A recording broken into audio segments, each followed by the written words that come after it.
open water fisheries, river fisheries particularly, and we know about what is the condition of our open water fisheries and the production. So in previous class, we tried to know about uh, different several programs that nowadays are running in our country for enhancing the production of open water fisheries.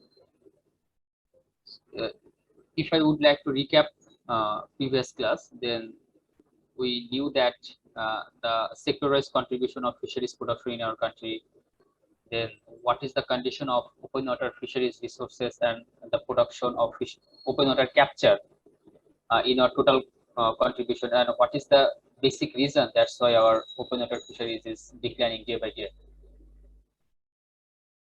And we know about the total area and what is the scenario was in 1983 to 1994, and in compare with the scenario into 2018 to 2019. So there is a huge difference between the contribution of capture fisheries in 1883 and 2018.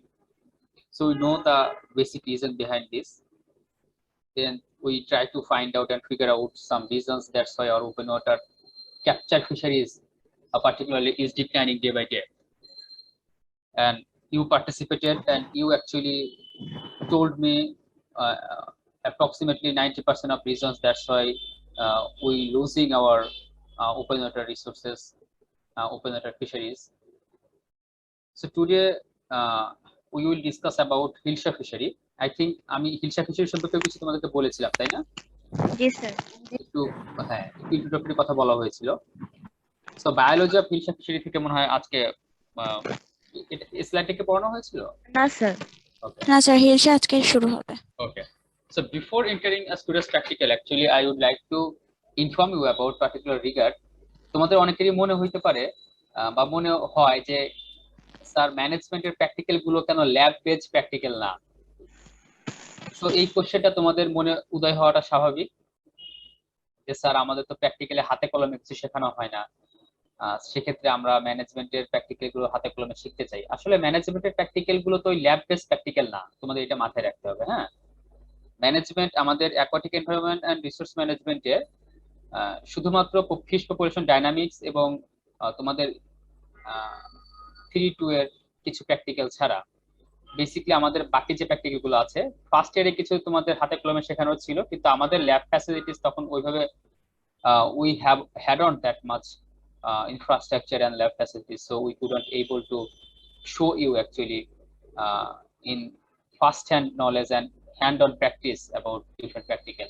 আর এখনকার যে practical গুলো, এই practical গুলো basically হচ্ছে তোমাদের বিভিন্ন survey base আর কি। আমাদের যে রিসোর্স গুলো আছে সেখানে আমরা সার্ভে করে দেখবো যে আমাদের কন্ডিশনটা কি, এবং সেখানে থেকে আমরা আমাদের ফাইন্ডিংস বের করে নিয়ে আসবো যে আমাদের এক্সিস্টিং প্রবলেমটা কি, এবং আমরা রিকমেন্ড করব যে আমাদের এক্সিস্টিং প্রবলেম থেকে আমরা by following which procedure we can mitigate or assuage this problem and we can enhance our production. So আমাদের সবগুলো প্র্যাকটিক্যালেরই মূল থিম কিন্তু এটাই থাকবে যে we will observe the existing condition, we will try to find out the background of the existing condition and what are the limitations and what are the shortcomings actually of those existing conditions, and further by observing those limitations, by observing those existing policies and facilities, rules and regulations, we will try to find out the improved, well equipped, well designed and well devised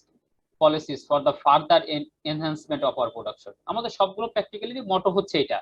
তো এই practical গুলো কিন্তু হাতে কলমে দেখানোর নাই। যদি আমাদের সিচুয়েশন স্বাভাবিক থাকে তো সেক্ষেত্রে আমাদের এই মানে এই সাবজেক্টের টোটাল 6টা বা 5টা প্র্যাকটিক্যাল তোমাদেরকে ইউজুয়ালি করানো হয়ে থাকে। তো সবগুলো প্র্যাকটিক্যালি আমাদের ট্যুর বেস প্র্যাকটিক্যাল, সবগুলো প্র্যাকটিক্যালি তোমাদের ট্যুরে নিয়ে যাওয়া করানোর কথা। আমরা একদম ফিল্ড ভিজিটে যাব, কিন্তু আমাদের তো ওইভাবে ফ্যাসিলিটিস ভার্সিটি থেকে প্রোভাইড করতে পারে না। আমাদের তো একটা গাড়ি একদিন বা 2 দিন আমাদেরকে গাড়ি প্রোভাইড করবে, তাও previous experience is bitter actually. It's very tough to manage a car for 2 days. তারা একদিন জাস্ট ওই হাফ বেলার জন্য গাড়ি দেয় আমাদেরকে ভার্সিটি থেকে। তো এই হাফ বেলা বা একদিনের জন্য যে গাড়ি থাকে ওইটাইতেই আমরা দেখা যায় যে আমাদের মার্কেট ভিজিট করি, যেগুলো মানে পসিবল ডিস্টেন্স, কাছাকাছি ডিস্টেন্সে সেগুলো ভিজিট করি। তো এখন তোমাদের যে হিলসার যে ম্যানেজমেন্ট বা রিভার ফিশারির যে ম্যানেজমেন্ট, এর জন্য আমাদেরকে তো মেঘনা যেতে হবে বা আমাদের পদ্মা রিভারে যেতে হবে, সেখানে গিয়ে দেখতে হবে সেখানে কি ম্যানেজমেন্ট প্রসিজার চলে। তো এটা তো আসলে পসিবল না। তো এই জন্য আমরা চেষ্টা থাকবে আমাদের যে এইগুলো আমরা আমাদের থিওরিটিক্যাল বেস হলেও যেন আমরা আমাদের যে বেসিক জানারটুকু সেটুকু কোনো ঘাটতি না থাকে, সেটুকু যেন আমরা জেনে যাই। তো সেক্ষেত্রে তোমাদের যদি কোনো কোয়ারিজ থাকে, আহ, আরো মানে ডিপ কোনো জানার কিছু থাকে, তো সেক্ষেত্রে তোমরা আমাকে কোশ্চেন আস্ক করতে পারো।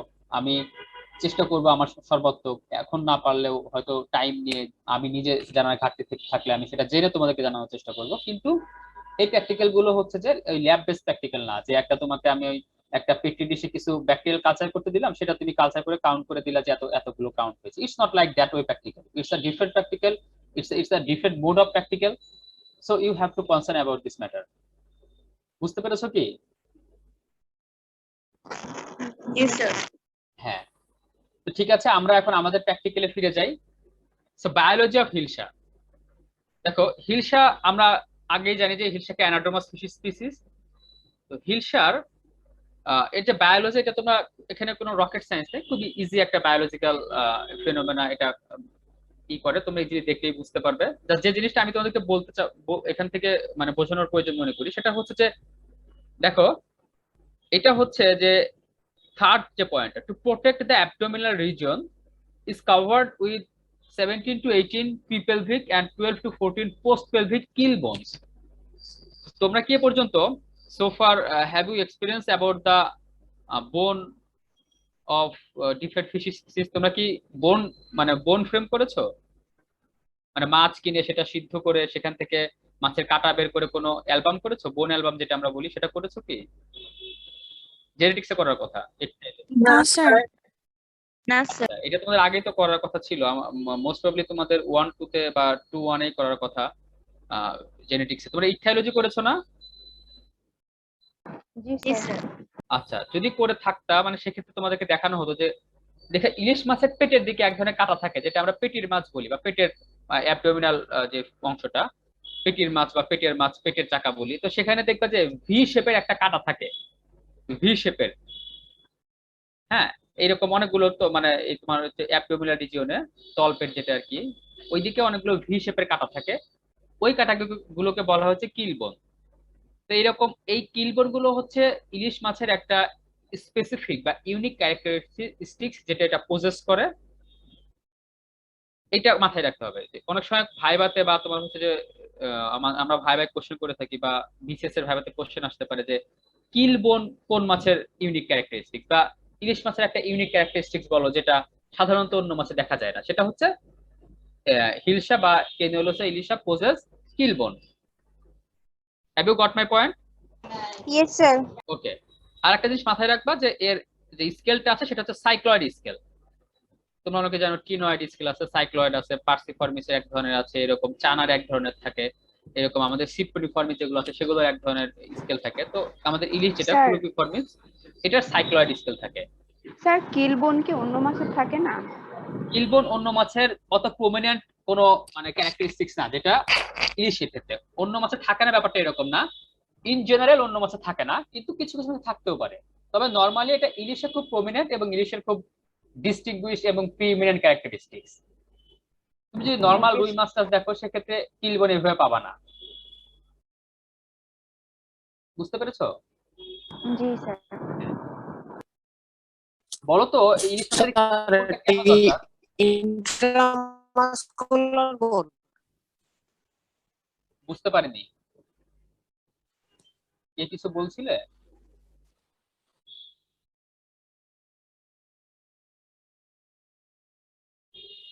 তোমরা কি আমাকে শুনতে পাচ্ছ? জি স্যার। জি, sir. হ্যাঁ, কেউ মনে হয় কোনো কোশ্চেন করছিল, যাই হোক আমি ক্লিয়ার শুনতে পাইনি। তোমরা কি শুনতে পেয়েছো? না, sir. Net problem হয়েছে। ওকে। আচ্ছা, এখন দেখো এই কিলবোনটা থাকার নেসেসিটি কি ইলিশ মাছে? একটা নেসেসিটি তো থাকবে, তাই না? আমরা তো জানি যে বায়োলজিক্যাল ইভলিউশন বা অ্যাডপশন খুব মানে crucial for existing of life in this planet. তোমরা যদি দেখো কানাডা বা পোলার রিজিয়নে যে আমাদের ভাল্লুক গুলো থাকে বা শ্বেত ভাল্লুক বলি, বা পোলার রিজিয়নের যে বিয়ার গুলো থাকে, তাদের কিন্তু একটা স্পেশাল ক্যারেক্টারিস্টিক তারা পজেস করে। তাদের এক্সট্রা লেয়ার অফ ফ্যাট থাকে, অনেক হাই থিক ভলিউমের ফার থাকে। তো এই সিমিলার কন্ডিশনস কিন্তু সব প্রাণীরই থাকে, যে যেখানে যেটা ইভলভ হোক না কেন তার একটা স্পেশাল ক্যারেক্টারিস্টিক্স ইভলিউশনারি হয়ে থাকে। ইলিশ মাছে থাকার কারণটা কি? তার কিন্তু একটা কারণ আছে, তোমরা একটু আইডেন্টিফাই করো তো। আমি পড়িয়ে যাচ্ছি, যদি কেউ জানো তাহলে হাত তুলো। যে কিসের জন্য তোমার মনে হইতে পারে যে ইলিশ মাছের এই পেলভিক মানে কিল বোনটা থাকা উচিত, বা এই জন্য থাকে basically? Have you any idea or any assumption actually যে স্যার এই স্যার কারণে দ্রুত থাকতে মুভ পারে? করার জন্য কি? সোরা, নাইস ট্রাই। দ্রুত মুভ করার জন্য, হ্যাঁ, that's sir the swimming minor reason speed actually. বেশি হওয়ার জন্য আর কি? বুঝি নাই, প্রীতি কি বললা? স্যার সুইমিং স্পিডটা যেন বেশি থাকে তার জন্য কি? সুইমিং স্পিডটা বেশি হওয়ার জন্য তো স্ট্রিমলাইন বডি থাকে, হ্যাঁ, এটাও একটা কারণ। এই যে তোমার সুইমিং স্পিড বেশি হওয়ার জন্য, সাঁতার সহজ করার জন্য সোয়ারা যেটা বললো সেটাও ঠিক আছে, কিন্তু বেসিক একটা কারণ আছে, সেটা হচ্ছে কি, দেখো ইলিশ মাছ তো মাইগ্রেটরি ফিশ, তাই না? জি স্যার। জি স্যার। এই মাইগ্রেশনের জন্য কিন্তু লং ডিস্টেন্স পাড়ি দিতে হয়। কেন ইমাজিন যে কত ডিস্টেন্সে পাড়ি দেয়, সেই বে অফ বেঙ্গল থেকে সে চলে যায় হচ্ছে তোমার এই পদ্মার মানে একদম পদ্মাতে, কত শো কিলোমিটার সে পাড়ি দিচ্ছে, তাহলে চিন্তা করো অবস্থা, মানে ইটস ইটস আনইমাজিনেবল।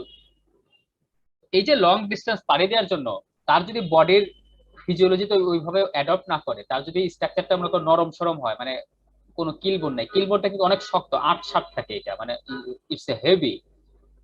তো এইরকম যদি কিলবোন না থাকতো তাহলে দেখা যেত যে ও এত এনার্জি পেতো না সাঁতরানোর জন্য, এত দূর জার্নি করতে পারতো না। ঠিক আছে, এই জন্য বডি ফিজিওলজি অনেক টাইট। স্যার স্যামন মাছেও কি এরকম থাকে? না, স্যামন মাছে তো ওইটা আবার আলাদা। স্যামন মাছে কিলবোন থাকে না। স্যামন মাছও মাইগ্রেটরি ফিশ, তোমার আইডিয়া ঠিক আছে, কিন্তু that does not necessarily true যে কিলবোন থাকে। স্যামন মাছে যেটা থাকে সেটা হচ্ছে অনেক বেশি ফ্যাট থাকে। তোমরা জানো যে আমাদের বডিতে ফ্যাট কিন্তু একটা এনার্জির একটা সোর্স। ফ্যাট ভাঙলে আমরা কি এনার্জি পাই? কত অনেক বেশি এনার্জি পাই। যেরকম আমরা প্রোটিন থেকে, কার্বোহাইড্রেট থেকে যেটা পাই, ফ্যাট থেকে তার থেকে অনেক বেশি পাই। যেখানে আমরা প্রোটিন বা কার্বোহাইড্রেট থেকে 3 or 5 পাই, সেখানে ফ্যাট থেকে আমরা 9 পরিমাণ, 9 মানে ইন টার্মস অফ অ্যামাউন্ট 9 পাচ্ছি আমরা ফ্যাট থেকে। তো ফ্যাটের অনেক বেশি একটা লেয়ার থাকে স্যামন ফিশের, তার জন্য স্যামন অনেক অনেক দূর পর্যন্ত ডিস্টেন্স মাইগ্রেট করতে পারে। আর ইলিশের হচ্ছে কিলবোন থাকে, ইলিশেরও কিন্তু একটা লেয়ার ফ্যাট থাকে কিন্তু অতটা প্রমিনেন্ট না স্যামনের মতো। তো এই হচ্ছে আমাদের বায়োলজি হিলসার। এখন দেখো ফিডিং বিহেভিয়ারটা কি। নর্মালি মাথায় রাখো যে আহ, যদি তোমাদের তোমাদের কাছে কেউ কোশ্চেন করে যে ইলিশ মাছ কোন ধরনের মাছ, মানে ইলিশ মাছের ফিডিং বিহেভিয়ার কি, তোমরা নর্মালি বলবে it's a plankton feeder. Generally it's a plankton feeder, but it feeding habit varies in accordance with their life style, in accordance with their actually life stage. Such as যদি এ juvenile স্টেজে থাকে তখন এ হচ্ছে bottom feeder হয়ে যায়, একদম নিচের খাবার খায়। তখন সে ভোরাশিয়াস ইটার থাকে, যা পায় তাই খায় এরকম। তখন দেখো মাছ, যে কোনো ধরনের প্ল্যাঙ্কটন সেটা সে খেয়ে ফেলবে, মানে ভোরাশিয়াস ফিডার, যা পাচ্ছে তাই খাচ্ছে। যখন একটু অ্যাডাল্ট হয়, মানে ম্যাচুরিটির কাছাকাছি চলে আসে, তখন এ কিন্তু একটু চুজি ফিডার হয়ে যায়। তখন সে যে ক্রাস্টেশিয়ান্স খায়, ডায়াটমস খায়, green and blue green algid খাচ্ছে, অর্গানিক ডেট্রাইটাস খাচ্ছে, ইনঅর্গানিক ডেট্রাইটাস খাচ্ছে, এটা মাথায় রাখো। মানে যখন সে একটু অ্যাডাল্টের দিকে যাচ্ছে, মানে যখন তার লাইফ স্টেজে সে পরিণত দিকে যাচ্ছে, তখন সে কিন্তু একটু চুজি ফিডার হয়ে যায়। তো এটা হচ্ছে খুব গুরুত্বপূর্ণ যে এ তার লাইফ স্টেজের ইয়াঙ্গার এজে সে ভোরাশিয়াস ফিডার থাকে, যা পায় তাই খায়, বেসিকলি বটম বটম লেয়ারের অংশে। এবং যখন সে অ্যাডাল্ট হয়ে যায় তখন সে একটু চুজি ফিডার হয়ে যায়, তখন সে ক্রাস্টেশিয়ান্স, ডায়াটম, গ্রিন ব্লু গ্রিন এগুলো একটু স্পেসিফিক, একটু মোর চুজি খাবার খায়। তো সেক্ষেত্রে এর ফিডিং হ্যাবিটটা আর একটা দিক দিয়ে ভ্যারি করতে পারে। On top of that its feeding habit can be varied in accordance with its age as well as season and climate. Normally একটা ইলিশ মাছ 2 বছরে 1 থেকে 1.5 কেজি ওজনের হয়। এবং এটা দেখা গিয়েছে, scientist suggest that female hilsa grows faster than male hilsa and caught more frequently. আমাদের বাজারে যদি তুমি হিলসা মাছ কিনতে যাও, তবে 98% of those hilsa basically from female hilsa, এবং ম্যাক্সিমাম বাজারে 100% হিলসাই থাকে হচ্ছে ফিমেল হিলসা, মেল হিলসা পাওয়া যায় না। তার মানে কি মেল হিলসা নাই? বা মেল হিসা কই যায় তাহলে? স্যার male ফিমেলটাই হিলসা তো ডিম বেশি পাড়তে পাওয়া আসে না। যাবে, কারণ ফিমেলই তো মানে ডিম ছাড়ার জন্য ফ্রেশ ওয়াটারে আসে বেশি। মেল আসে না? স্যার মেলও তো আসে, জি স্যার, মেলও স্পনিং আসবে। হবে না। মেল না আসলে ডিম ফার্টিলাইজ হবে কি হবে? এটা তো এক্সটার্নাল ফার্টিলাইজেশন না মাছের। ডিম ছাড়া পরে তো তোমার মেল যদি না থাকে তাহলে ফার্টিলাইজেশন তো হবে না, তার মানে মেলও আসে। জি কিন্তু স্যার। কিন্তু where all of those male goes actually, এটা কখনো মাথায় আসে না। স্যার আসলে ইংলিশের বায়োলজি কিন্তু খুবই মিস্টেরিয়াস সাধারণত স্যার শুট কি করে? শুট কি করা হয়? লোনা ইলিশ করে।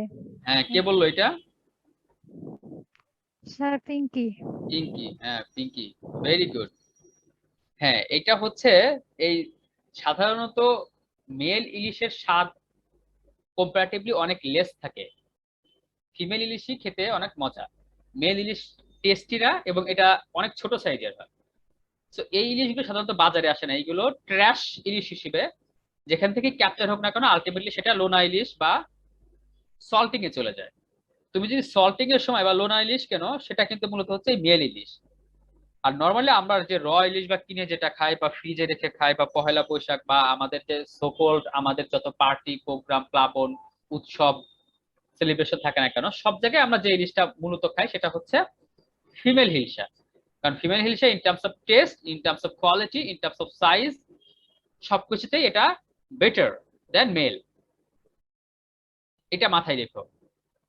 এরকম কিছু মাছের নাম বলো তো যেগুলোর ফিমেল গ্রোস ফাস্টার দেন মেল।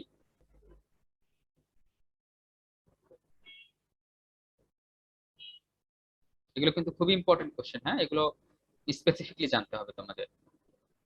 স্যার কারো কোনো রুই idea মাছ? আছে? না, রুই মাছ না। ক্যাটফিশ আছে বাংলাদেশে।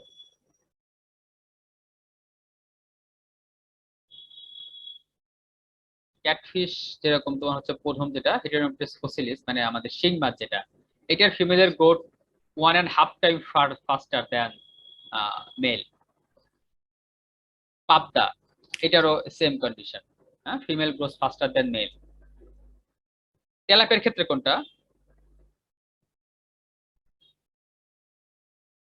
স্যার মেল বড় হয়। হ্যাঁ, মেল বড় হয় তেলাপের ক্ষেত্রে। Very good. স্যার টাকি মাছ তো ফিমেল বড় হয়। হ্যাঁ, টাকি মাছ আসলে চানা স্পিসিস নিয়ে তো অনেক বেশি কাজ হয় না, আমাদের স্নেক হেড নিয়ে আমাদের দেশে কাজ কম হয়েছে, তো ওইটা নিয়ে আসলে মানে এখনো মানে কম্পারিজনে যাওয়া যাচ্ছে না। কারণ চানা স্পিসিসের কিন্তু মেলও যে ছোট হয় তুমি এটা বলতে পারো না, কারণ তুমি যখন দেখো মানে অবজারভেশন যদি যাও দেখবে যে না, মেলও কিন্তু একটা সাবস্টেন্সিয়াল টাইপই বড় হচ্ছে। মানে গ্রোথ রেট যদি আমি বলি সেক্ষেত্রে গ্রোথ রেটে কিন্তু পিছায় থাকে না মেল চানা মানে স্নেক হেডের যেটা। কিন্তু পার্টিকুলারলি তোমার আমাদের এই যে হিলসা বা শিং যেটা আমি বললাম যে দুইটা, এই ক্ষেত্রে কিন্তু একদম প্রমিনেন্ট গ্রোথ রেট ডিফার করে।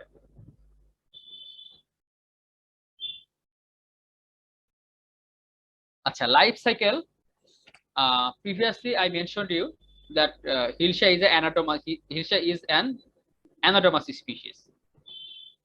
That means it migrate. এটা ওশান থেকে ফ্রেশ ওয়াটারে মাইগ্রেট করে। For what? For spawning purpose. And after spawning they go back to the marine environment again. তো তোমাকে যদি বেসিক্যালি বলা হয় যে হিলসা কোন পানির মাছ, so what will be your answer? Sir লোনা পানি মানে সামুদ্রিক। মাইগ্রেটরি মেরিন ওয়াটার বলবো। Marine water. হ্যাঁ, বলবা যে in particular or in general hilsa considered as a marine species, but it has a very unique characteristics as it is an anadromous species.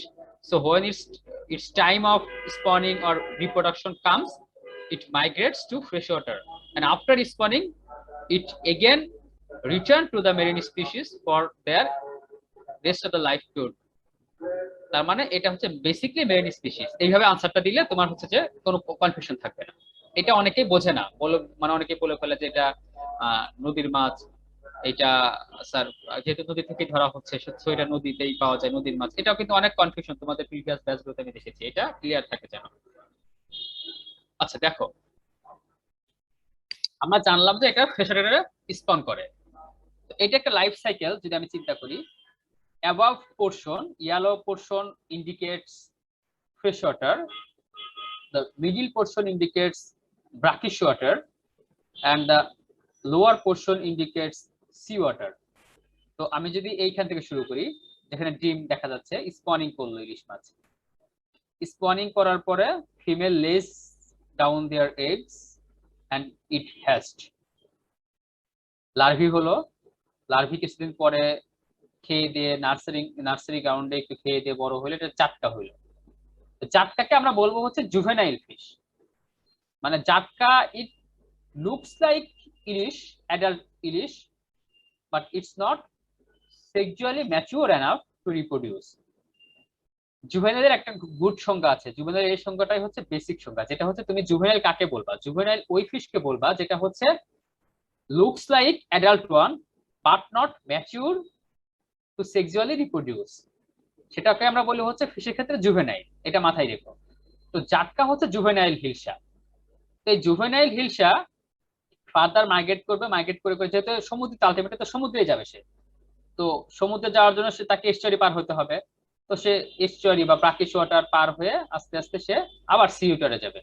C ওয়াটারে সে তার next life period পার করে সেখানে সে adult premature হবে, মানে হচ্ছে ম্যাচিউরের আগে। অ্যাডাল্ট প্রিম্যাচিউর তার কিছুদিন পরে সে ম্যাচিউর হবে। যখন সে ম্যাচিউর হবে তখন তার আবার এনভায়রনমেন্টাল স্টিমুলি কাজ করবে যে না, তোমার আবার ডিম ছাড়তে হবে, তুমি এখন mature. Then that will migrate to the same or exact same location where its mother had given birth to it. এটা কি জানো তোমরা? ইলিশ মাছ যেখানে ডিম দেয় একবার, মানে ওর যেখানে জন্ম, ওর মা যেখানে ডিম দিয়েছিল, ও কিন্তু আবার সেখানে ডিম দেবে, এটা জানো তোমরা? না স্যার। না স্যার। এটা কিন্তু মানে যে একটা অলমাইটি যে কত মিস্টেরিয়াস করে আমাদের এই পৃথিবীটা সৃষ্টি করেছেন, এই প্ল্যানেট সৃষ্টি করেছেন, এটা দেখলে আসলে অবাক হতে হয়। এখনো সায়েন্টিস্টরা still they couldn't able to figure out actually what is the reason and what are the biological phenomena that triggers or guide the hilsha to the same or exact location where its mother has had given birth of it. এটা scientist এখনো বের করতে পারে না যে কেন ইলিশ মাছ বা কিভাবে আদৌ ওই যেখানে ওর মা ডিম দিয়েছিল ওইখানেই ফিরে যায়। এটা কিন্তু আল্লাহ তাআলার একটা মানে বলা চলে বা অলমাইটি একটা খুব বড় একটা মানে হচ্ছে তোমার নিদর্শন যে আসলে something is triggering this biological phenomena. একদম ওরা তোমার ইলিশ মাছের মা যেখানে ডিম দিবে, ইলিশ মাছ ওটা বড় হওয়ার পরে ও যখন সেক্সুয়ালি ম্যাচিউর হবে তখন ও মাইগ্রেট করে সেই এক্সাক্ট সেম প্লেসেই যাবে যেখানে ওর মা ডিম দিয়েছিল এবং ওর জন্ম হয়েছিল।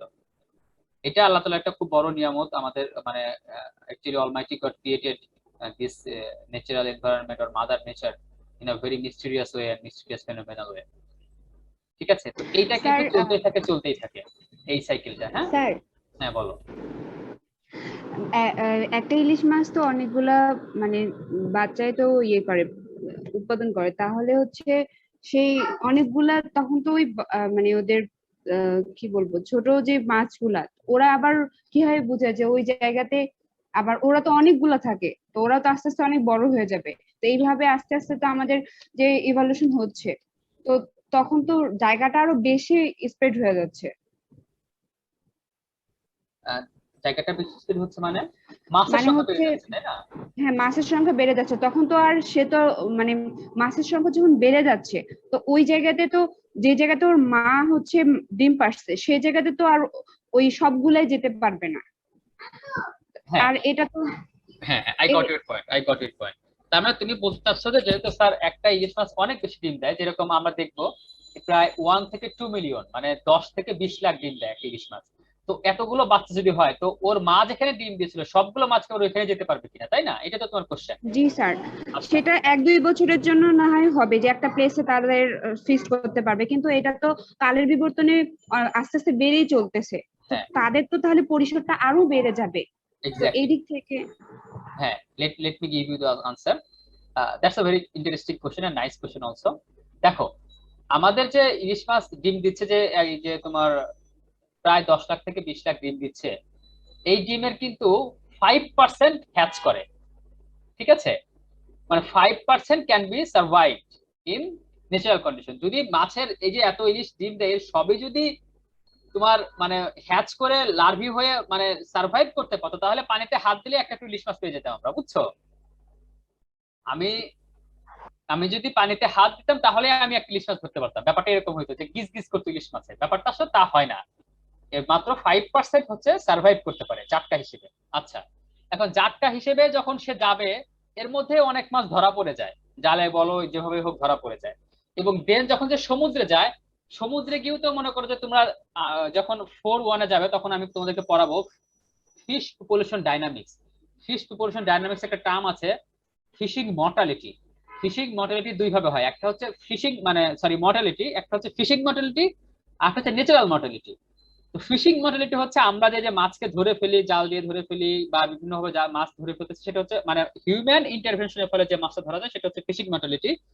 আর একটা আছে ন্যাচারাল মর্টালিটি। ন্যাচারাল মর্টালিটির ফলে অনেক মাছ মারা যাচ্ছে, ঠিক আছে? তার মানে মাছের সংখ্যা যে খুব বেশি থাকছে তা কিন্তু না, আমরা তো একটা হিউজ অ্যামাউন্ট অফ ফিশ ক্যাপচারই করে ফেলতেছি। দ্যাট ইন্ডিকেটস যে আমরা যে পরিমাণ মাছ হচ্ছে আমাদের মানে প্রতি বছর স্পনিং হচ্ছে, মাছের সংখ্যা যে খুব বেশি বেড়ে যাচ্ছে তা না, আমাদের যে পরিমাণ মাছ রিক্রুট হচ্ছে মানে নতুন বংশ বিস্তার করে আমাদের মানে জলাশয়ে আসছে, আমরা ঠিক equal amount in the case most of the case আমরা আরো বেশি অ্যামাউন্ট ক্যাপচার করে ফেলতেছি। তার মানে আমাদের মাছের সংখ্যা ডিক্রিজ করছে, ইনক্রিজ করছে না। এখন কথা হচ্ছে যে তাহলে স্যার এত মাছ তো থাকতো, মানে ফার্স্ট অফ তোমার কথা ছিল যে এত মাছ তো ওর মা যেখানে ডিম দেয় সেখানে আসতে পারবে না, তাহলে তো অনেক জায়গার দরকার। অত মাছই তো থাকছে না, মানে জাটকা তো অতগুলো থাকছেই না। মনে করো যে তোমার, আমি যদি চিন্তা করো মেঘনা ঈশ্বরীতে মনে করো যে 20 কোটি ইলিশ বা নর্মালি ধরো 20 কোটি ইলিশ এবার ডিম ছেড়েছে, তো 20 কোটি ইলিশ থেকে আমি ধরলাম যে আমি 5 বিলিয়ন বাচ্চা পাবো সে ফর এক্সাম্পল। এখন ওই 5 বিলিয়ন বাচ্চা তো সমুদ্র থেকে আবার মানে ম্যাচিউর সেক্সুয়ালি ম্যাচিউরিটি অ্যাটেন্ড করে আবার মেঘনা ঈশ্বরীতে সে ডিম দিতে দিতে ওই 5 বিলিয়ন আর থাকবে না, তখন আবার ওই 5 কোটি থাকবে। ব্যাপারটা কি বুঝতে পেরেছো সরা? জি স্যার। মানে মাছ কিন্তু এই এত যে মানে যে স্যার অনেক মাছ বেড়ে যায় ব্যাপারটা কিন্তু তা না, অনেক মাছ বাড়ে না। এখন কথা হচ্ছে যে যদি ওই মাছটা মেঘনেশ্বরীতে আসতে না পারে তবে সে কি করবে? মনে করো ওর মা মেঘনেশ্বরীতে ডিম দিয়েছিল, ও মেঘনেশ্বরীতে আসতে পারতেছে না, বিভিন্ন কারণ আছে, মাইগ্রেশন রুট চেঞ্জ হয়ে গেছে মনে করো, বা নদীর ডেপথ নাই, বা কোনো ইনফ্রাস্ট্রাকচার তৈরি করা হয়েছে, ড্যাম ক্রিয়েট করা হয়েছে, বা পলিউশন, বা প্লাঙ্কটনের আধিক্য সেখানে নাই, সেখানে ডিম ছাড়ার সুষ্ঠু পরিবেশ নাই, তাহলে সে ওখানে কিন্তু আসবে না। তাহলে সে অন্য একটা জায়গায় যেখানে সে মানে পরিবেশটা ভালো দেখবে, বা তোমার হচ্ছে যে সে যেখানে যেতে পারবে মানে মাইগ্রেশন রুটে যেখানে তাকে নিয়ে যাবে সেখানে যাবে। কিন্তু ওর ন্যাচারাল যে বায়োলজিক্যাল ইনস্টিংক্ট বা বায়োলজিক্যাল আর্জ, ওর মা যেখানে ডিম দিয়েছে ও ওইখানে ডিম দিবে, ওই ওখানে যাবে, এটাই হচ্ছে কথা, ঠিক আছে? জি স্যার। ওকে, তাহলে এই হচ্ছে লাইফ সাইকেল। স্যার হ্যাঁ বলো। স্যার ব্র্যাকিশ ওয়াটারে স্যার কোন স্টেজটা গিয়ে মানে ওখানে থাকে? বাকি শটেরা খুব বেশি স্থায়ী হয় না ওরা, হ্যাঁ বাকি শটেরা ওরা মাইগ্রেশনের যে মানে মাইগ্রেশন করতে একটা টাইম লাগে, ওই টাইমটাই থাকে, খুব বেশি দিন ওইখানে মানে ই করে না ওরা, মানে যে থাকে না, সাস্টেইন করে না। স্যার মানে ওখানে কি ঝাটকাটাই না, থাকে জাটকা বা থেকে একটু বড়, জাটকা তো নদীতেই তোমার হচ্ছে যে মাইগ্রেট করতে করতে যে যখন তোমার বাকি শটে যখন আরেকটু বড় হয়ে যাবে, মানে এই যে অ্যাডাল্ট প্রিম্যাচিউরের আগের অবস্থায় থাকবে। মানে সাধারণত আমরা ইলিশের লাইফ স্টাইলকে 3টি স্টেজে ভাগ করি, একটা অ্যাডাল্ট ম্যাচিউর, একটা জুভেনাইল বা জাটকা, একটা অ্যাডাল্ট প্রিম্যাচিউর। এর মাঝখানে একটা বিশাল তোমার লাইফ স্টাইল বা আমরা চিন্তা করতে পারি, যেটা আসলে আমাদের সুবিধার্থে এটা চিন্তা করা হয় না, ঠিক আছে? জাটকা থেকে জি স্যার। অ্যাডাল্ট প্রিম্যাচিউরের মধ্যে অনেক টুকো জায়গায় এরা মাইগ্রেট করে, এর মধ্যে আমরা বলতে পারি যে জাটকা থেকে একটু বড়, অ্যাডাল্ট প্রিম্যাচিউর থেকে একটু ছোট, কিন্তু এই স্টেজগুলো আমরা চিন্তা করি না আমাদের সুবিধার্থে। জি স্যার। হ্যাঁ, তো তারপরে স্টেজগুলো আমি একটু তাড়াতাড়ি যাবো, তোমরা একটু মানে কনসেন্ট্রেশন করো ভালোভাবে। দেখো স্যার হ্যাঁ বলো।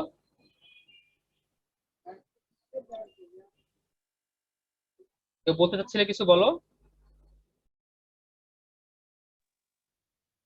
আচ্ছা আমি কন্টিনিউ করি। স্যার বলছি যে মানে আমরা যে এখানে যে ডায়াগ্রাম ফিগারটা দেখছি, এখানে তো দেখছি যে ইলিশের অ্যাডাল্ট যে অংশটা, হ্যাঁ হ্যাঁ বলো।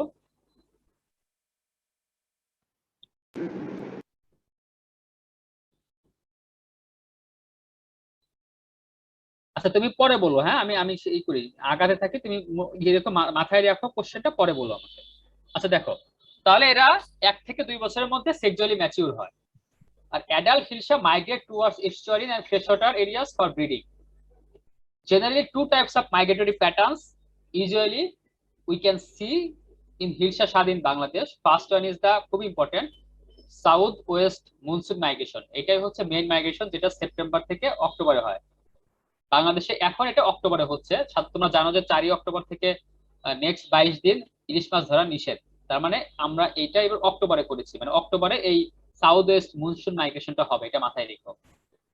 তো around the monsoon when it is time to spawn, it swims against tide and goes back to the river where its mother had given birth to it. I have already mentioned you it. এটা হচ্ছে first migration, যেটা pick migration বলি আমরা। সবচেয়ে বেশি ইলিশ 95% ইলিশ এই টাইমে ডিম দিবে। সেকেন্ড একটা মাইগ্রেশন আছে যেটা হচ্ছে উইন্টার মাইগ্রেশন বলি আমরা, যেটা হচ্ছে সাধারণত ফেব্রুয়ারি থেকে মার্চে হয়। এটা হচ্ছে লিমিটেড টু মনসুন অনলি। এই মাইগ্রেশনটা শুধুমাত্র মনসুনে হবে, উইন্টার মাইগ্রেশন, এবং it happens during the month of February to March. এটা দেখা গিয়েছে যে সাধারণত 5% or প্লাস মাইনাস 2%, মানে basically 5% fish usually migrates in that particular period. তাহলে দুই ধরনের মাইগ্রেশন আমরা দেখতে পাচ্ছি, একটা হচ্ছে monsoon migration, south west monsoon migration, আর হচ্ছে উইন্টার মাইগ্রেশন। পিক মাইগ্রেশনটা হয় হচ্ছে সেপ্টেম্বর থেকে অক্টোবরে,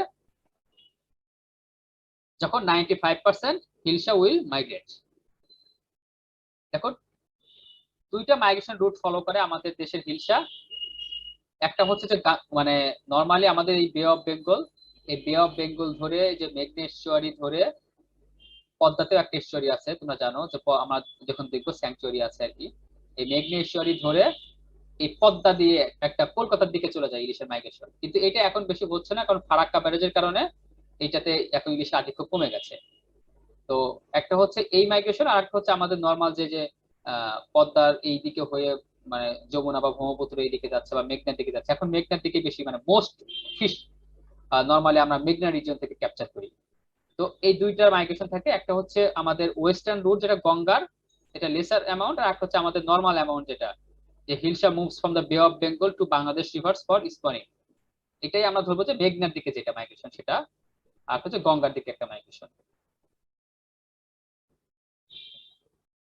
এদিকে আমি বেশি টাইম নিব না, অলরেডি বলে ফেলেছি যে 1.5 to 2 মিলিয়ন এগস হচ্ছে আমাদের ইলিশ মাছ নরমালি ডিম দেয়। আর এক্সটার্নাল ফার্টিলাইজেশন, এখন দেখো যেটা কথা, স্পনিং গ্রাউন্ড খুব ক্লিয়ারলি বোঝার চেষ্টা করো। In our country particularly, we have 4 main spawning grounds. The picture shows the 4 spawning ground. First one is the Dhalarchar of Charfashion in Bhola. এই নামগুলো কিন্তু মুখস্থ থাকতে হবে, হ্যাঁ, এগুলো পরীক্ষায় আসবে কিন্তু। ঢালারচর অফ চরফ্যাশন যেটা ভোলাতে অবস্থিত, সেটা একটা স্পনিং গ্রাউন্ড, মানে মেজর স্পনিং গ্রাউন্ড ফিশের। আর একটা হচ্ছে মনপুরা, সেটাও ভোলাতে। একটা মৌলভীবাজার অফ হাতিয়া, যেটা নোয়াখালীতে। একটা কালীর চর অফ সন্দ্বীপ। তো ঢালার চর অফ চরফ্যাশন, মনপুরা ইন ভোলা, এই দুইটা ভোলাতে, ঢালার চর মনপুরা। আর নোয়াখালীর হাতিয়াতে যেটা হচ্ছে পার্টিকুলারলি মৌলভীবাজার রিজিয়নে, সেটা একটা। আর হচ্ছে কালীর চর যেটা হচ্ছে সন্দ্বীপ। এই চারটা হচ্ছে আমাদের ইলিশের মেইন স্পনিং গ্রাউন্ড। তোমরা এটা প্র্যাকটিক্যাল খাতায় সুন্দর করে এই ম্যাপটা আঁকা ড্র করবা, এবং সাথে সাথে এই যে 4টা স্পনিং গ্রাউন্ড দেখানো হয়েছে, 4টা স্পনিং গ্রাউন্ডে ড্র করবা। এবং এই যে 4টা নাম, এই 4টা নাম খুব ভালো করে মাথায় রাখবা for exam, for your life, for your actually it's a life learning. তোমাদের যে কোনো ভাইবা হোক বা যে কোনো পরীক্ষা হোক, চাকরির পরীক্ষা হোক, ফিউচার লাইফে বিএফআর এর সায়েন্টিস্ট হোক বা পাল কালচারের সায়েন্টিস্ট হোক, লিমনোলজিস্ট হোক, ডফের কোনো প্রোগ্রাম হোক, সব জায়গায় কিন্তু ইলিশ নিয়ে একটা বড় ধরনের কোশ্চেন থাকে। তো সেগুলোর হচ্ছে যে spawning ground, sanctuary, band period, এগুলো খুব ইম্পর্টেন্ট, এগুলো মাথায় রাখার চেষ্টা করবো। এই 4টা হচ্ছে আমাদের স্পনিং গ্রাউন্ড। স্যার 4টা স্পনিং গ্রাউন্ড ড্র করবো, মানে হচ্ছে ওগুলোর ম্যাপ আলাদা আলাদা ইন্ডিভিজুয়ালি? না, এই যে 4টা যে দেখানো হচ্ছে না, এই যে দেখতে পাচ্ছ না 4টা পয়েন্ট। ও স্যার, এখানে যে 4টা আছে। হ্যাঁ এই চারটাই তোমরা মানে ই করবা, ড্র মানে এইভাবে দেখিয়ে দিবা আর কি। জি আর মাথায় রাখবা কোন জায়গায় কোনটা, কোন চরের দিকে কোনটা, এরকম একটু মাথায় রাখবা আর কি।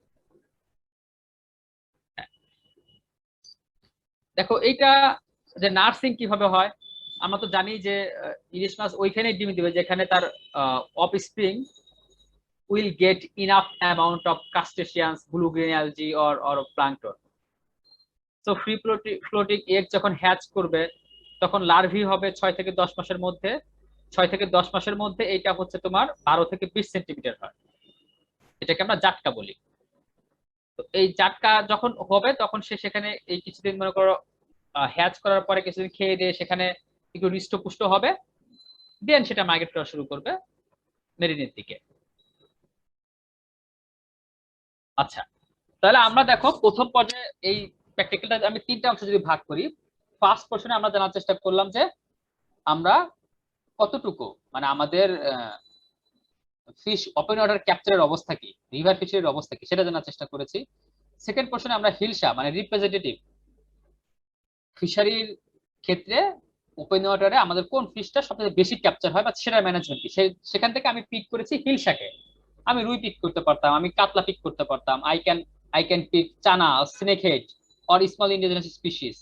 বাট যেহেতু হিলসা সবচেয়ে বেশি important single species contribute to our national fish production, so আমি হিলসা পিক করেছি। এবং আমরা এখন হিলসার ফিশারি বায়োলজি সম্পর্কে জানলাম, কারণ কি আমাদের ম্যানেজমেন্টের ক্ষেত্রে হিলসার বায়োলজি খুব গুরুত্বপূর্ণ, এই জন্য আমরা বায়োলজিটা একটু জেনে নিলাম।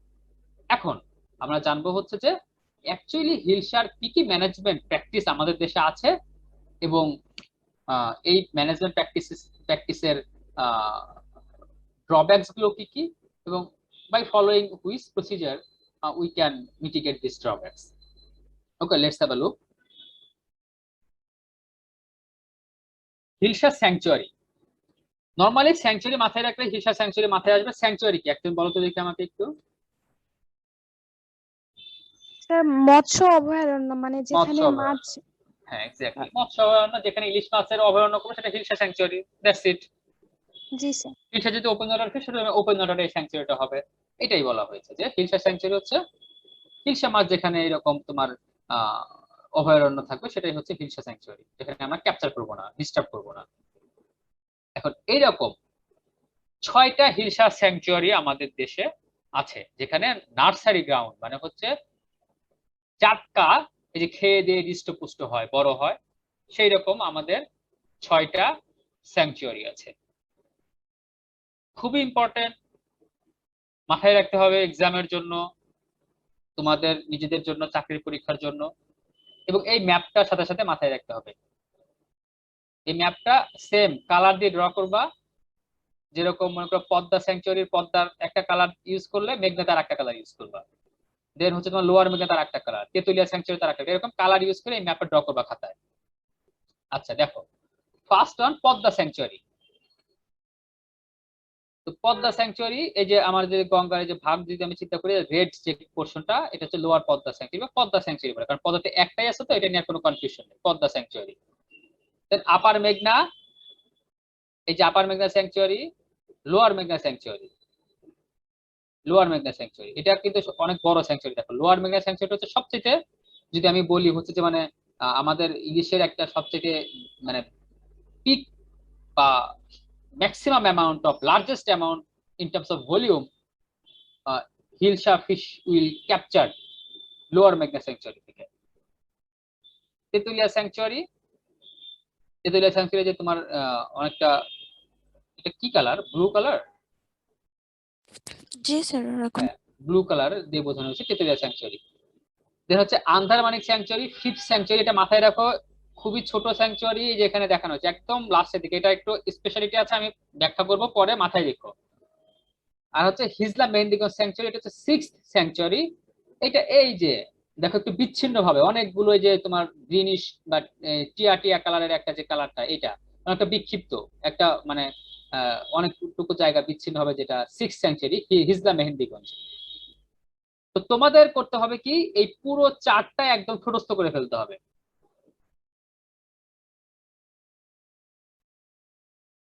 Have you got my point?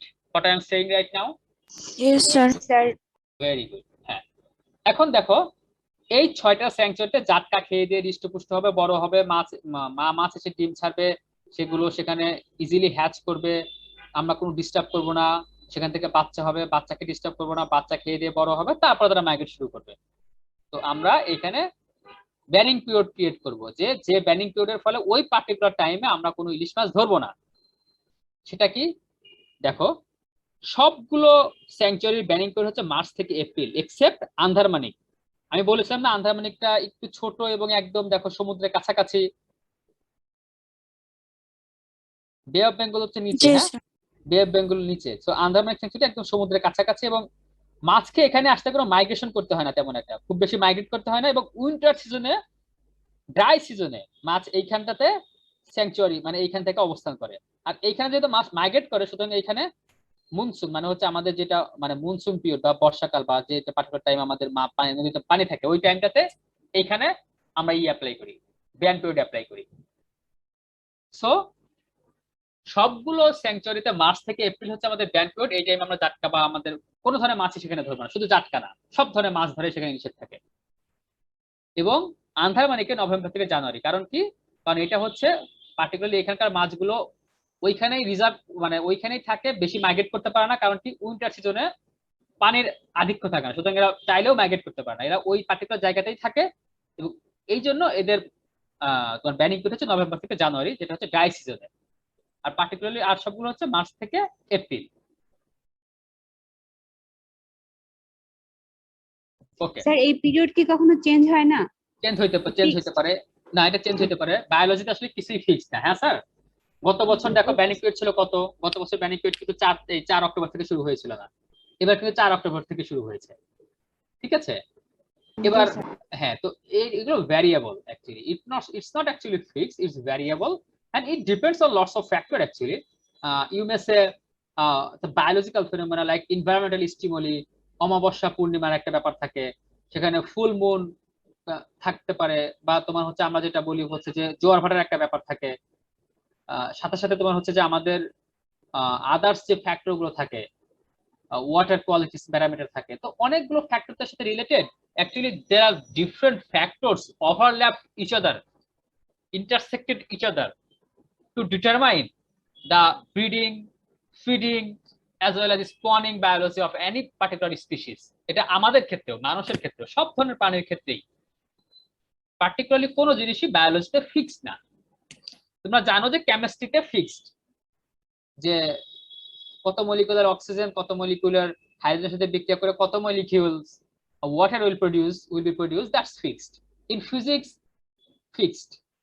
But in biology, scientists have suggested and opined that 90% you may say it's fixed, but rest 10% can variables, and ওই 10% তোমার পুরো জিনিসটাকে ভ্যারিয়েবল করে দেয়। এখন দেখো banning period of hilsa fishing, banning period কিন্তু অনেক আগে ছিল না। আমরা যদি 1991 সালের কথা চিন্তা করি বা আরো আগের কথা চিন্তা করি, তখন কোনো ব্যানিং পিরিয়ড ছিল না আমাদের দেশে। তো আমাদের মানে হিলসা ফিশের প্রোডাকশন ডে বাই ডে কমে যাচ্ছিল। তো এই যে কমে যাচ্ছিল হিলসা ফিশিং, এইটার ফলে এই থেকে উত্তরণের জন্য আমাদের 22 days ban period has been implemented. From which year? 2011 থেকে এটা শুরু হইলো। 2011 থেকে আমরা ব্যানিং পিরিয়ডকে ইমপ্লিমেন্ট করা শুরু করলাম। প্রথমে এটা ছিল মাত্র 7 দিন বা 8 দিন করে করা হতো, মানে শুধুমাত্র পূর্ণিমাকে টার্গেট করে করা হতো। কিন্তু পরে দেখা গেল মাছ পূর্ণিমাতেও ডিম দেয়, অমাবস্যাতেও ডিম দেয়। সুতরাং পরে এই দুটোকে মার্চ করার জন্য 22 দিন ব্যানিং পিরিয়ড করা হলো।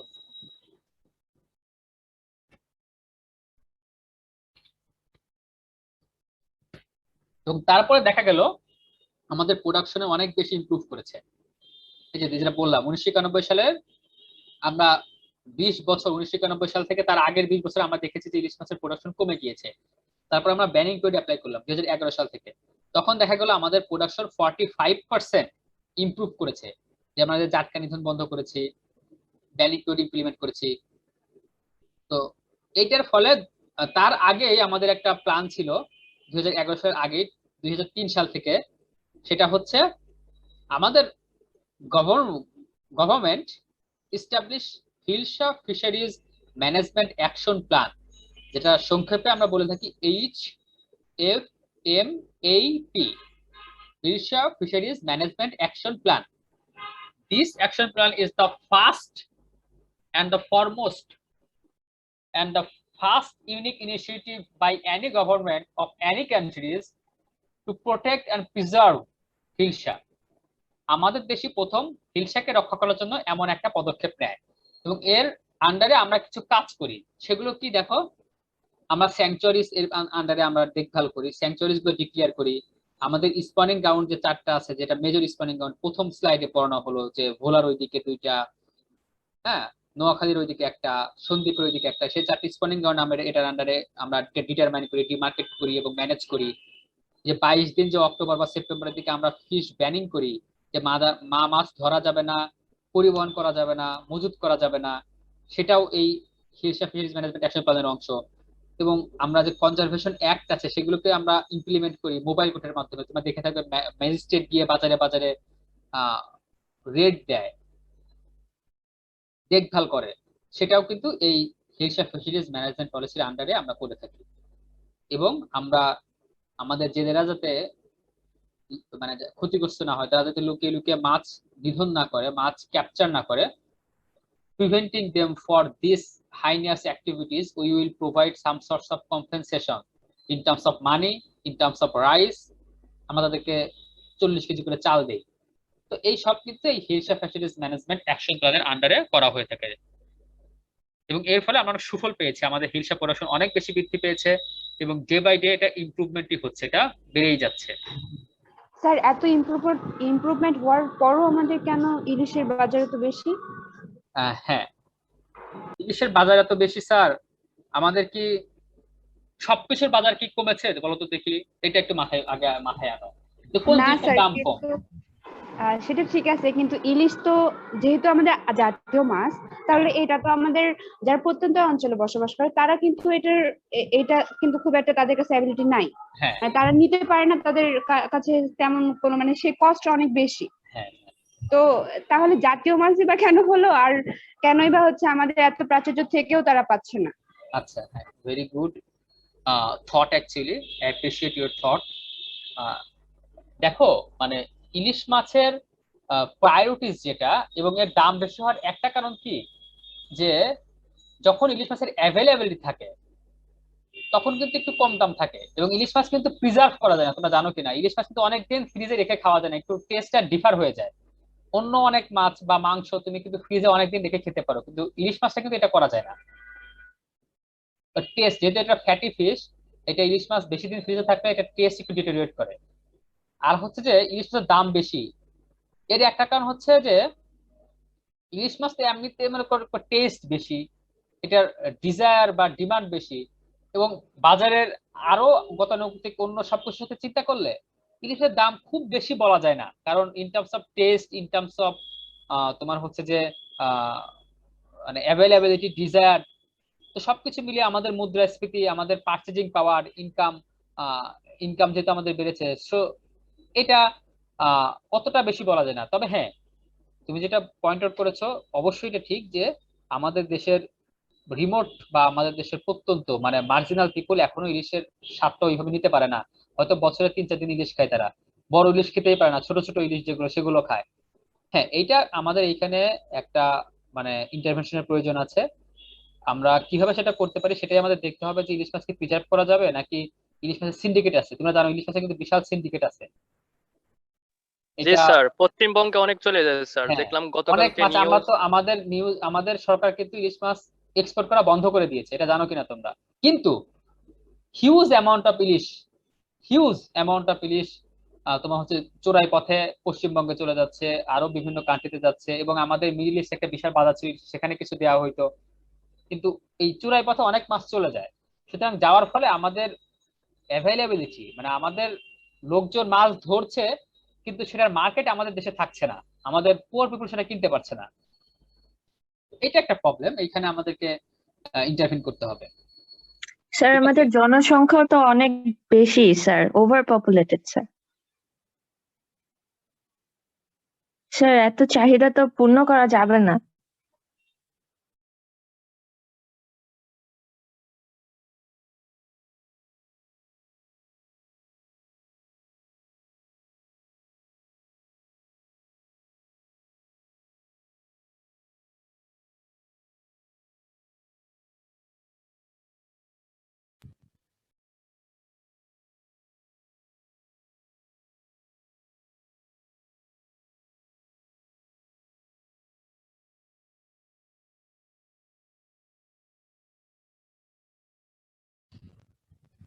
স্যার কথা শুনতে পাচ্ছি না। যায় না। সরি, বলছি যে আমি আজকে এটা শেষ করতে চাচ্ছি স্লাইড, মানে এই প্র্যাকটিক্যালটা। ঠিক আছে, তোমরা একটু টাইম দিও আর কি, মানে হয়তো 5-10 মিনিট বেশি লাগতে পারে, 5 মিনিট বেশি লাগবে ওকে হয়তো। স্যার। দেখো, আমাদের কিছু অ্যাক্ট, অর্ডিন্যান্স এন্ড রুল আছে এই ফিশ এবং ফিশারিজ জিনিসগুলোকে প্রিজার্ভ করার জন্য, রক্ষা করার জন্য। তো সেইগুলো কি, আমাদের নর্মাল মূল যে আইনটা সেটাকে আমরা বলি হচ্ছে প্রোটেকশন এন্ড, মানে এই যে সেকেন্ড যেটা, protection and conservation of fish act. এই অ্যাক্টটা হচ্ছে আমাদের mother of all fisheries rules, regulations and laws. এই আইনটা থেকেই আমাদের ফিশারিজের সব, মানে সকল আইন বলতে পারো উদ্ভূত হয়েছে, ইমার্জড হয়েছে। স্যার এটা ইস্ট বেঙ্গল ছিল কি নাম? হ্যাঁ হ্যাঁ, ইস্ট বেঙ্গল ছিল। এটাকে এখন আমরা সংক্ষেপে protection and conservation of fish act 1959 নামে জানি। এটা ইস্ট বেঙ্গল অ্যাক্টই করা হয়েছে, কারণ 1925 সালে তো ইস্ট পাকিস্তানি ছিল। আচ্ছা, জি দেখো, তো নরমালি এই বিভিন্ন অ্যাক্টের আন্ডারে বিভিন্ন কাজ আমরা করি, সেটা তোমরা দেখে নিও কোন কোন আন্ডারে কোন কোন কাজ করি। এটা বোঝানোর কিছু নাই, এটা জাস্ট যেহেতু আইন তোমরা দেখলেই বুঝতে পারবে, এখানে আমরা আর বোঝানোর কিছু নাই। শুধু আমি যেটা বলবো সেটা হচ্ছে, তোমরা কি অ্যাক্ট, অর্ডিন্যান্স এন্ড রুলের পার্থক্য জানো? মানে কোনটা অ্যাক্ট, কোনটা অর্ডিন্যান্স, কোনটা রুল। অনেক সময় দেখবে না যে এই রুলস প্রবর্তিত হয়েছে, এই অ্যাক্ট প্রণয়ন করা হয়েছে, এই অর্ডিন্যান্সের বলে সরকার এটা করছে, বা এই প্রশাসন এটা করছে। তো my question now towards you, what actually the difference among act, ordinance and rule? কি জানো? স্যার না স্যার। আচ্ছা দেখো, এটা একটু মাথায় রেখো, এটা কিন্তু খুবই সূক্ষ্ম একটা পার্থক্য আছে। হ্যাঁ, এটা অনেক সময় অনেকে জানে না, মানে এটা কি করে ফেলে, কনফিউজ করে ফেলে। অ্যাক্ট হচ্ছে আগে একটার, আচ্ছা প্রথমে অর্ডিন্যান্স জানো। নর্মালি কোনো জিনিস অ্যাক্টে পরিণত হইতে হলে বা অ্যাক্টে পরিণত হওয়ার জন্য সেই জিনিসটা সংসদে, মানে অ্যাসেম্বলিতে পাস হতে হয়, পার্লামেন্টে পাস হতে হয় আইন প্রণয়নকারীদের দ্বারা। এখন আইন প্রণয়নকারী যারা আছেন, আমাদের মেম্বার অফ দ্য পার্লামেন্ট বা এমপি যারা আছেন, সবসময় তো সংসদ বসে না। সংসদে কিছু সেশন থাকে, তোমরা জানো কিনা, যে উইন্টার সেশন, সামার সেশন, তো এরকম সেশন থাকে। তো এই সেশন গুলোতে যখন থাকে তখন তো আইন পাস হয়। যখন সেশন থাকে না সংসদের, এবং ইন দা মিন টাইম যদি কোনো আইন প্রণয়ন করার প্রয়োজন পড়ে, সেই সময়ে সংসদের অনুপস্থিতিতে রাষ্ট্রপতি তার স্বীয় প্রদত্ত ক্ষমতা বলে কোনো জিনিস প্রণয়ন করতে পারেন, এবং যখন আবার সংসদ বসবে তখন সেটা পাশ করে নিতে হয়। পাশ না করলেও সেটা চলতে পারে যদি রাষ্ট্রপতি সেটা অনুমোদন দেন। সেটাকে আমরা বলি হচ্ছে অর্ডিন্যান্স। দ্যাট মিনস অর্ডিন্যান্স হচ্ছে সংসদ অনুপস্থিতির কারণে, মানে সংসদ চলছে না এরকম অবস্থায়, রাষ্ট্রপতি স্বীয় প্রদত্ত ক্ষমতা বলে যদি কোনো আইন চালু করেন, সেটাকে আমরা বলি অর্ডিন্যান্স। আর অ্যাক্ট হচ্ছে যে সংসদে পাশ করা কোনো বিল যখন সংসদে পাশ হয়ে সেটা রাষ্ট্রপতির সিগনেচার হয়ে যাবে, সেটা হচ্ছে অ্যাক্ট। তোমরা জানো কিনা, সংসদে কোনো জিনিস পাশ হইলে সেটা রাষ্ট্রপতির কাছে পাঠানোর প্রয়োজন পড়ে। তো সংসদে একটা জিনিস পাশ করার পরে সেটা রাষ্ট্রপতিকে পাঠানো হলে প্রেসিডেন্ট যদি সেটা সিগনেচার করে, তখন সেটা অ্যাক্টে পরিণত হবে। অ্যাক্ট হচ্ছে, আমি নর্মালি তোমাদের বোঝানোর জন্য বলছি, সাপোজ তোমাদের লেডিস হল কখন বন্ধ হয়?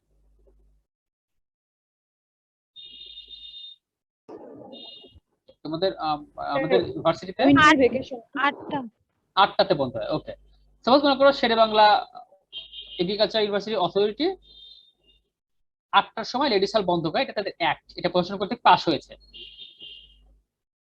তো এখন এই অ্যাক্টটা তোমরা মনে করো একজন 8:30টায় হলের সামনে গেল, বা 9টার দিকে একজন হলের সামনে গেল, কোনো একটা কারণে সে বাইরে আটকা পড়েছিল বা হসপিটালে ছিল, কোনো রিলেটিভস অসুস্থ ছিল, সে হসপিটাল থেকে ফিরতে ফিরতে রাত 9টা হয়ে গেছে। এখন এমত অবস্থায় কোনো মানে স্টুডেন্ট হলের সামনে, যেখানে তার 8টার আগেই পৌঁছার কথা ছিল, সেখানে সে 9টায় পৌঁছালো, তখন কি হবে? তখন সে কি ঢুকতে পারবে নাকি পারবে না? আইন কি বলে? এই যে আইন হতে যে 8টার সময় হলে ঢুকতে হবে, অ্যাক্ট এটা মনে করো। এখন এই অ্যাক্ট হচ্ছে একটা সিম্পলেস্ট ফর্ম। যখন এই অ্যাক্ট কোনো জিনিসের ব্যাখ্যা দিতে পারবে না, তখন এই মানে সাপোর্টিং যে ব্যাখ্যা, সেটা হচ্ছে রুল। সেটা কি যে না, তাহলে সে হয়তো সাইন করে ঢুকবে বা প্রভোস্টের কাছে একটা মুস্তেকা দিয়ে ঢুকবে যে আমি এই আজকে এই কারণের জন্য আমার দেরি হয়েছে, পরবর্তীতে আর হবে না, এরকম একটা মুস্তেকা দিয়ে ঢুকবে।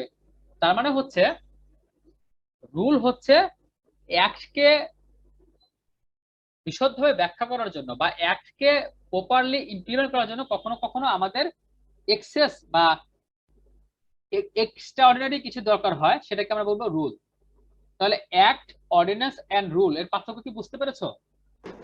জি জি স্যার। স্যার। জি স্যার। তাহলে এটা দেখে নিও কি কি কাজ করি আমরা এখানে না করি, কোন অ্যাক্টের আন্ডারে কি কি কাজ করা হয়। হ্যাঁ, এখন ডিক্লাইনিং অফ হিলসা অলরেডি তোমরা এটা এটা খুবই কমন, তোমরা জানো। সিলটেশন হচ্ছে, আমি আর এটা বলবো না কি কি কারণে হিলসা রিডাকশন হচ্ছে আমাদের দেশ থেকে। ওই মূলত আমাদের ফিশারিজের যে কারণে ডিক্রিশন হচ্ছে, হিলসাও সেই কারণে ডিক্লাইন হচ্ছে। স্যার অ্যাগ্রেশনটা কিভাবে ভূমিকা রাখছে? আচ্ছা, কোনো টার্ম না জানলে হ্যাঁ সেটা আমি একটু বুঝিয়ে দিচ্ছি। অ্যাক্রিশন মানে হচ্ছে পলি জমাট বাঁধা বা ভরাট হয়ে যাওয়া, নদী ভরাট হয়ে যাওয়াকে আমরা বলি অ্যাক্রিশন। হ্যাঁ, জি স্যার।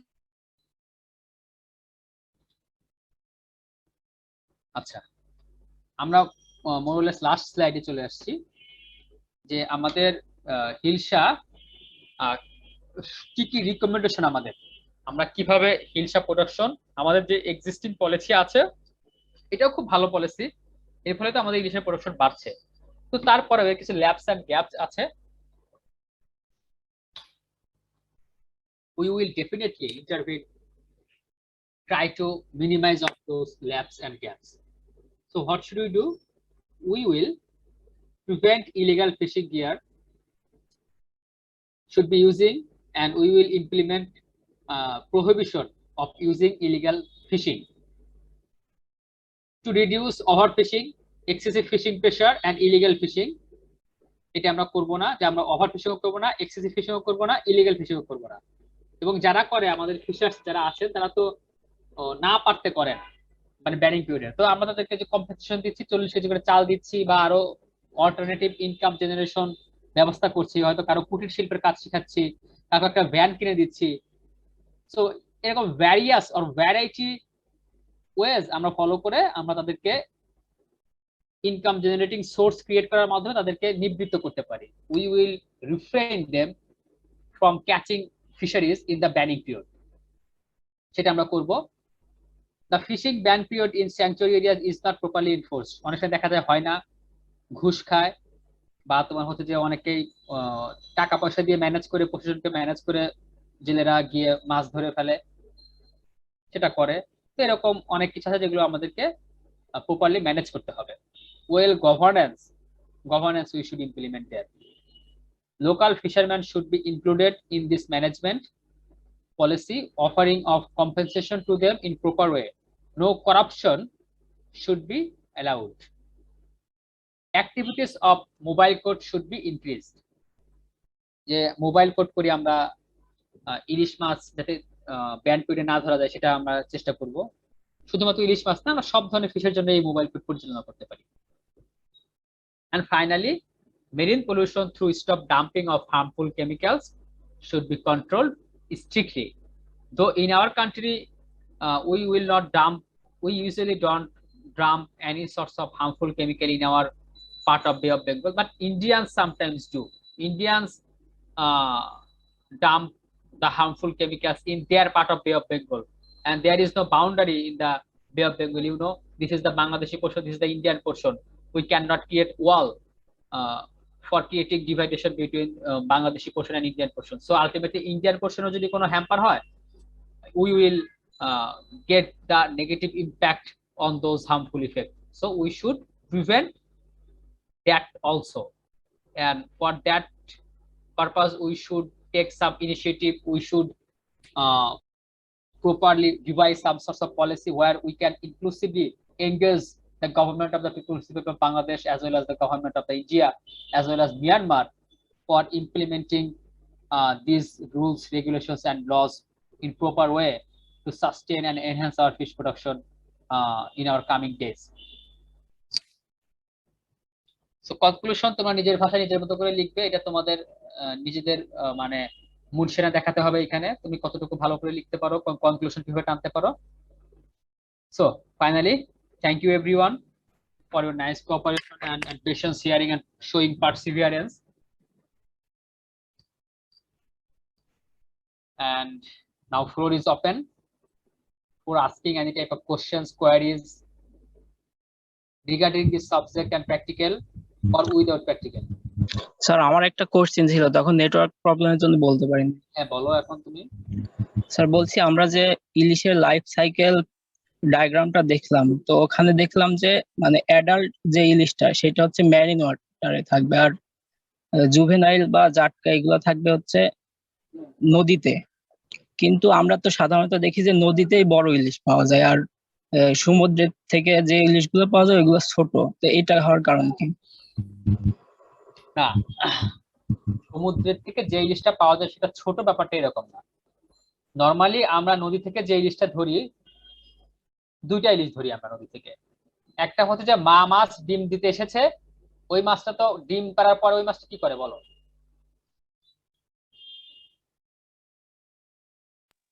স্যার ওইটা কি আবার সমুদ্রের দিকে যাবে? যেতে পারে, যদি ওর মানে এনার্জি থাকে, ও যদি লাইফ স্প্যান বেশি থাকে সে যাবে। তো এই যে স্পেন ফিশ আমরা বলি, এটাকে স্পেন ফিশ মানে ডিম ছাড়া ফিশ, যেটা এই স্পেন ফিশ আমরা অনেক সময় ধরি। আর একটা হচ্ছে না আমরা ডিমালা মাছ ধরি, আর একটা হচ্ছে না আমরা জাটকা মাছ ধরি। মানে জাটকা বলতে হচ্ছে যে অ্যাডাল্ট প্রিম্যাচিউর, মানে বড় ইলিশে কিন্তু পেটে ডিম নাই, বা পেটের ডিম আছে সেটা ছাড়ার মতো অবস্থায় নাই, ছোট অল্প ডিম। এরকম মাছ ধরো না যে পেটের ডিম আছে কিন্তু অল্প, এরকম মাছ কি তোমরা কখনো খেয়েছো? খাওয়ার তো কথাই, যে মানে একদম ফুলি ম্যাচিউর। ইলিশের তো ডিম সহই খায় বেশি। হ্যাঁ, তো এই যে তিনটা ক্যাটাগরির মাছ, আমরা কখনো জাটকা ধরছি, কখনো অ্যাডাল্ট প্রিম্যাচিউর ধরছি, যে পেটে ডিম আছে কিন্তু এটা মানে ম্যাচিউর না, ছাড়ার মতো অবস্থায় নাই। আর কিন্তু মাদার ইলিশ ধরছি। তো এই তিনটে ইলিশের মধ্যে তোমাকে নদী থেকে কি সবসময় আমরা বড় ইলিশই ধরি, শুধু জাটকা ধরছি না? জি স্যার। জি স্যার। ধরছি তো। তাহলে যে বড় ইলিশ আমরা যদি নদী থেকে শুধু বড় ইলিশই ধরছি, it's not necessary true always. আমরা যদি সেখানে প্রি অ্যাডাল্ট ম্যাচিউর যে মাছটা আছে বা যে জুভেনাইল আছে সেটা ধরলে একটু বড় পাবো, বা অ্যাডাল্ট ম্যাচিউর যদি আমরা ধরি সেটা বড় পাবো। কিন্তু আমরা যদি জাটকা ধরি সেটা ছোট ছোট হবে নরমালি। এখন এই যে অ্যাডাল্ট প্রিম্যাচিউর মাছটা যেটা হচ্ছে যে সমুদ্রে গেল, সেটা কিন্তু এখানে গিয়ে খুব বেশি আর বড় হয় না, মানে শুধু সেক্সুয়ালি ম্যাচুরিটি অ্যাটেইন করে কিন্তু খুব বেশি বড় হয় না। এখন সমুদ্রে আমরা অনেক বড় বড় ইলিশ মাছ পাই, বা ছোট ইলিশও পেতে পারি, সেটাও পেতে পারি, যদি সেটা সাইজে ছোট হয় সেটা আলাদা কথা। কিন্তু সমুদ্রেও আমরা ইলিশ পাই, কিন্তু সমুদ্রের ইলিশের মধ্যে আমি তোমাদেরকে একটা কথা বললাম, তোমরা সেটা মাথায় রাখো নাই মনে হয়। নদীতে ইলিশ মাছ যখন আসে তখন আমরা নরমালি বাজারে পাই কোন মাছগুলো? ফিমেল ফিশ গুলো না, জি স্যার। যেগুলো সাইজে বড়।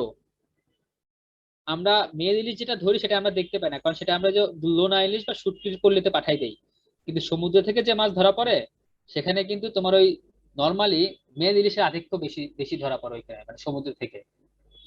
এবং ওই তোমার কাছে এই জন্য মনে হইতে পারে ওই মেল ইলিশটা ছোট, কিন্তু সমুদ্রের থেকে যদি ফিমেল ইলিশ ধরো সেটাও সাইজে বড়ই হবে। বুঝতে পেরেছিস ক্লিয়ার? জি স্যার, বুঝতে পারছি। মানে এরকম না যে তুমি নদী থেকে শুধু বড় ইলিশ ধরো, নদী থেকেও তুমি ছোট ইলিশ ধরো। ইট depends on stage of life, তুমি লাইফের কোন স্টেজে সেটাকে ধরছো সেটার উপর ডিপেন্ড করে তোমার সাইজ ভ্যারি করবে। এবং নদী থেকে তো আমরা বেসিক্যালি ফিমেল ইলিশগুলোই ধরি, মানে নরমালি যেটা সাইজে বড়ই থাকে। আর সমুদ্র থেকে আমরা রিগার্ডলেস দা জেন্ডার আমরা সেখান থেকে ফিমেলও ধরছি মেলও ধরছি। ফিমেল ধরলে অবশ্যই বড় হবে, সেটা মেল ধরলে একটু ছোট হবে, দ্যাটস ইট। হ্যাঁ, আর কে কোনো কিছু? স্যার আরেকটা কথা হচ্ছে যে মানে ইলিশের মধ্যে তো স্যার শোনা যায় যে এরকম যে নদীর যে ইলিশগুলো পাওয়া যায় সেগুলো মানে টেস্টি বেশি হয়। তো মানে বাজারে গেলে সচরাচর মানে ইলিশ মাছ দেখে কিভাবে বুঝবো যে কোনটা নদী ইলিশ আর কোনটা সমুদ্রের ইলিশ? $1,000,000 question. I myself is a fisheries faculty's teacher, and I have some sorts of confusion about identifying the Ilish of Podda and Ilish of Jamuna or Ilish of Meghna.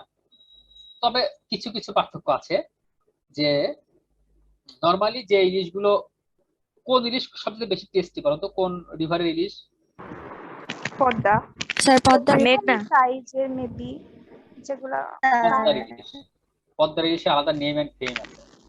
হ্যাঁ, তোমরা পদ্মা নদীর মাঝি উপন্যাস পড়েছো?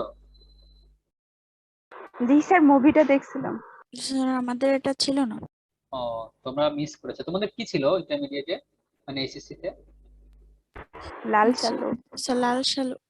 ও, লাল সালু। লাল সালু তো একটা মাস্টারপিস, সৈয়দ আলিউল্লাহ, ওইটাও ভালো। কিন্তু পদ্মা নদীর মাঝি এটা একটা মানে অন্য ধরনের একটা মাইস্ট্রো। হ্যাঁ, একটা ক্লাসিক্স আর কি। তো সেখানে আর কি মানে দেখানো হয়েছে যে পদ্মার ইলিশের একটা আলাদা ডিমান্ড আছে সেখানে। এই মানে কথাটা এইভাবে বলা হয়েছে যে পদ্মা নদীতে থেকে যখন ইলিশ মাছ ধরা হয় সেটা যখন ওই যে রেলের ওয়াগনে লোড করা হয়, মানে মানিক মানিক বন্দ্যোপাধ্যায়ের উক্তি এরকম যে আজকেই এই ইলিশ চলে যাবে কলকাতাতে অথবা বাংলাদেশের কোনো ঘরে, এবং সেখানকার বাতাসে পাওয়া যাবে পদ্মার ইলিশের গন্ধ। মানে ব্যাপারটা এরকম, মানে এত লুক্রেটিভ ভাবে সে উপস্থাপন করে যে তোমার শুনে মনে হয় যে এখনই পদ্মা ইলিশ মাছ ভাজা খেয়ে ফেলি। হ্যাঁ, পদ্মার মানে ব্যাপারটা এরকম যে ইলিশের তেলে ইলিশ ভাজা হয়, ঠিক আছে? এটা জানো কিনা? পদ্মার ইলিশ মাছ ভাজতে কিন্তু অনেক অল্প তেল লাগে, মানে ইলিশ মাছেই এত তেল থাকে যে you should not add much more oil to fry bros hilsa. তো নর্মালি পদ্মার ইলিশগুলো একটু লেংদি হয়, একটু বেশি লম্বা হয়, আর মেঘনার ইলিশগুলো একটু বেশি ওয়াইড হয়, মানে একটু প্রশস্ততার দিকে বেশি হয় কিন্তু একটু খাটো হয়। যেটা পদ্মা ইলিশ সেটা একটু লম্বা হবে, বড় হবে, তুমি দেখলেই বুঝতে পারবা। সেটা একটু মানে উপরের শেডটা একটু ব্ল্যাকিশ হয়, নিচের দিকে সিলভারি। আর যেটা মেঘনার সেটা একটু খাটো কিন্তু চওড়া বেশি হবে, পুরোটাই সিলভারি কালার থাকবে। এখন বললো স্যার ইলিশ মাছ তো ভালো করে চিনি না, সার্ডিনের সাথে মিশাই ফেলি মাছের মধ্যে, তাই না? জি স্যার। হ্যাঁ, তোমরা অনেকে ইলিশ মাছ ভালো করে চিনো না। তোমাদের বাজার থেকে যে ইলিশ মাছ তোমরা আনো দেখা যায় ইলিশা টেনিওলসা ইলিশা খুব বেশি থাকবে না। মানে হল লাইফে দেখবে যে বেশিরভাগই তোমরা টেনিওলসা ইলিশ খাচ্ছ না, টেনিওলসা টলি বা টেনিওলসা কেলি এগুলো খাচ্ছ। নর্মাল জি ইলিশ স্যার। যেটা মানে আমাদের ইলিশ মানে ইলিশ স্বাদ বা হিলসা স্বাদ বলতে যেটাকে বুঝি, টেনিওলসা ইলিশা, ওইটা তো এটা তুমি দেখলেই বুঝতে পারবে, খুব বেশি ডিফারেন্ট না। তবে পদ্মা ইলিশ এই আলাদা একটা মানে ডিমান্ডেবল, আলাদা কিছু ক্রাইটেরিয়া আছে। এটা দেখে চেনা যাবে, একটু লম্বা হবে, পিঠের দিকে একটু ব্ল্যাকিশ থাকবে, পেটের দিকে সিলভারি, বেশ বড় সাইজের হয়। Okay sir. এবং মনে করো পদ্মাতে একটা মাছ পদ্মাতে গেছে আর একটা মাছ যমুনা থেকে ধরা পড়ছে, দুইটা ইলিশ, টেস্ট কোনটার বেশি হবে জানো? পদ্মারটা। পদ্মা। এবং ফার বেটার।